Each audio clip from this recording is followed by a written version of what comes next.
এবং এবং যারা পাঠক তাদের সঙ্গে একটা সমন্বয় ঘটে, অনেক কিছু সেখানে আলোচিত হয়, গান বাজনা হয়। সেই বইমেলা নাকি এবার অনেক পিছিয়ে যাচ্ছে। এখানে বাংলাদেশ থিয়েটার থেকে শুরু করে আপনারা যারা নাট্যের সঙ্গে জড়িত আছেন এবং যারা বিভিন্ন শিল্পকলার সঙ্গে জড়িত আছেন, তারা দাবি করেছেন বইমেলাটা যেন সময় মতো হয়। কারণ নিরাপত্তার জন্য, নির্বাচনের জন্য 3 দিন বন্ধ রাখলেই কিন্তু হয়ে যায়। আমাদের এটা 3 দিন বন্ধ রাখলেই বইমেলাটা, সেখানে কোনো অসুবিধা হয় না।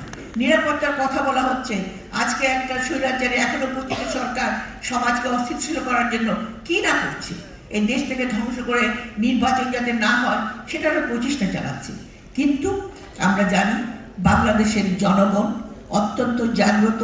এত প্রতিকূলতার মধ্যেও আপনাদেরকে যেমন দমাতে পারেনি, কোনো রাজনৈতিক দলকে দমাতে পারেনি, গুম করেছে, খুন করেছে, হত্যা করেছে, মেয়েদেরকে নির্যাতিত করেছে, তারপরেও আমরা কিন্তু এখনো লড়াই করে যাচ্ছে। তাই আমি আজকে বলবো আপনাদেরকে সবাইকে ধন্যবাদ দিয়ে আপনারা এগিয়ে যান।